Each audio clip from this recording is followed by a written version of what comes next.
He was in the dust of a corpse king's court. He was before a resplendent emperor for all the ages. "Father," he said, and when he had said that word, it was the last time he had meant it. "Father, I have returned." Guilliman forced himself to look up into the pillar of light, the screaming of souls, the empty-eyed skull, the impassive god, the old man, yesterday's savior. "What must I do? Help me, Father. Help me save them." In the present, in the past, he felt Mortarian's wordless presence at his side and felt his fallen brother's horror. He looked at the Emperor of Mankind and could not see. Too much, too bright, too powerful. The unreality of the being before him stunned him to the core. 100 different impressions, all false, all true, raced through his mind. He could not remember what his father had looked like before, and Roboute Guilliman forgot nothing. And then, that thing, that terrible, awful thing upon the throne, saw him. "My son, 13, Lord of Ultramar, Savior, Hope, Failure, Disappointment, Liar, Thief, Betrayer, Guilliman." He heard all these at once. He did not hear them at all. The Emperor spoke and did not speak. The very idea of words seemed ridiculous. The concept of them, a grievous harm against the equilibrium of time and being. "Roboute Guilliman."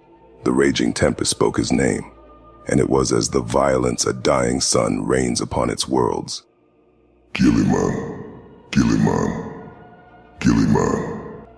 The name echoed down the wind of eternity, never ceasing, never reaching its intended point. The sensation of many minds reached out to Guilliman, violating his senses as they tried to commune. But then one mind seemed to come from the many, a raw, unbounded power, and gave wordless commands to go out and save what they built together, to destroy what they made, to save his brothers, to kill them.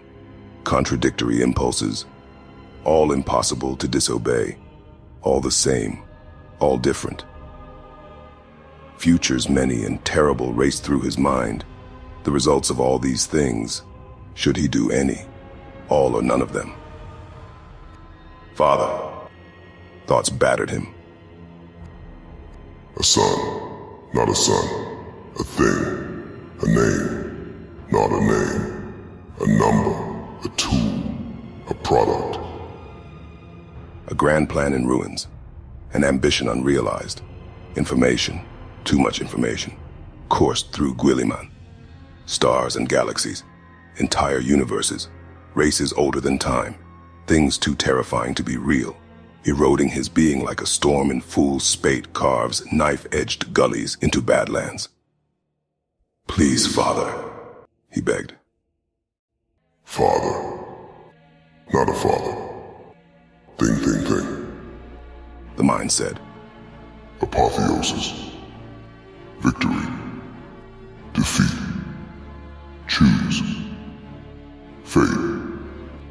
Future. Past. Renewal. Despair. Decay."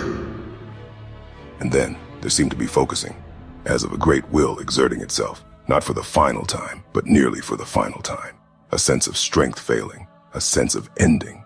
Far away, he heard arcane machines whine and screech, close to collapse, and the clamor of screams of dying psychers that underpinned everything in that horrific room, rising higher in pitch and intensity. "Guilliman."